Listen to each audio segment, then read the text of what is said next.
Hi guys, welcome back to Trademanza's weekly series, the stock market recap.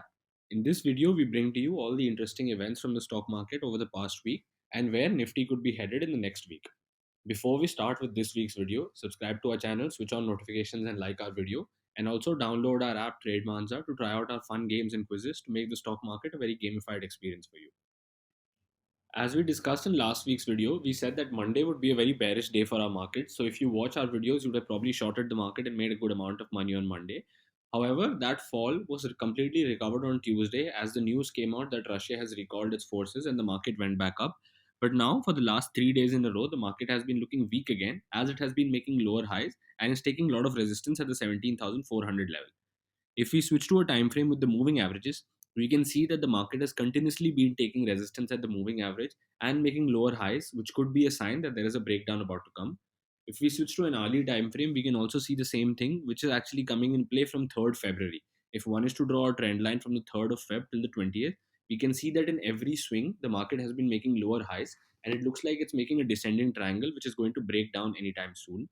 On the upside, we can see resistance at 17,400 and 17,500, whereas immediate support levels are 17,200 and below 17,200, the next levels are 17,000 and 16,800.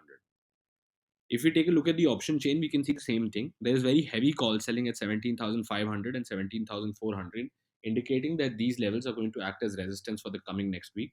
And if we take a look at the put side, we can see the number of puts sold at 17,200 and 17,300 is similar to the number of calls sold. So it's going to be interesting to see what happens to the market from this point onwards. Moving on to some stock specific news, Reliance Industries advanced 2% for the week. Geo Platforms, India's leading digital service provider, and SES, a leading global satellite based content connectivity solutions provider, announced the formation of a joint venture. Geo Platforms and SES will own 51% and 49% equity stake in the joint venture called Geospace Technologies. The job of this joint venture is to deliver the next generation scalable and affordable broadband services in India leveraging satellite technology. JPL, a subsidiary of IRL, and SES will own 51% and 49% respectively.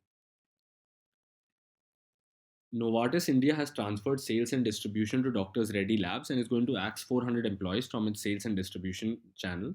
The Switzerland headquartered global giant on February 11th announced that it has entered an exclusive sales and distribution agreement with the Indian generic drug maker Dr. Reddy's Laboratories for a few of its established medicines.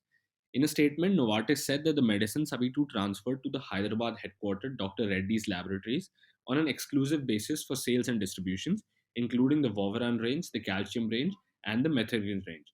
However, Novartis will retain trademark ownership of these medicines. This is being done so that there is better access for these medicines in different geographies all over India. In other news, Tata Motors, Jaguar Land Rover, and Nvidia have teamed up to deliver automated driving systems.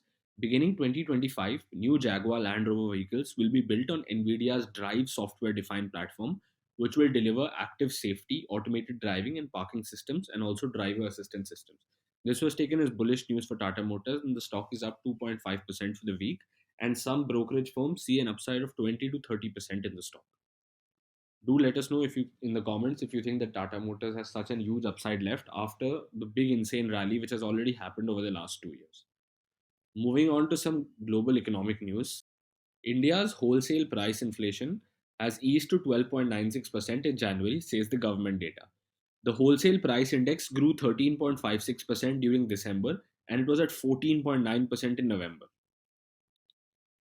The WPI inflation has remained in double digits for the 10th consecutive month since April 2021.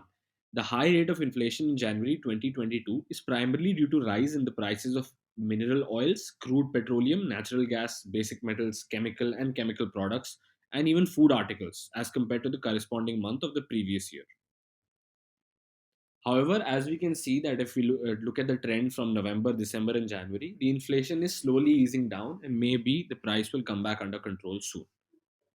But it is not just WPI inflation we need to be worried about. If we move on to the other news, retail inflation has surged to a 7 month high. Retail inflation rose to a 7 month high of 6.01% in January. Why is the fresh surge in inflation a concern? The high retail inflation is now seen turning structural, with price rise in non food segments such as clothing, fuel and light, household goods, health, transport, and communications being seen above 7%. Most states have witnessed higher than 6% inflation, with Haryana registering the highest of 7.2%. The structural aspect of inflation is reflected in the core inflation remaining sticky. Cloth and footwear inflation now stands at a 97-month high, which is 8.8%, on the back of higher cotton prices. Household goods and services inflation is at 7.1%, is at a 94-month high in January. Amid elevated input costs, various automobile, telecom, and FMCG firms have also announced price hikes. How long do you think this inflation is going to stick globally? Do let us know in the comments. Moving on to some other important data, US jobless claims have edged up, but they remain low in this tight labor market. Jobless claims rose last week but remained historically low, indicating the labor market is on strong footing as COVID 19 cases of the Omicron variant decline. In the US, the number of Americans filing new claims for jobless benefits unexpectedly rose last week. Initial claims for state unemployment benefits increased 23,000 to a seasonally adjusted 248,000 for the week ended 12th February. So, guys, that's it for our this week's recap. Stay tuned to our channel for more interesting videos such as this one.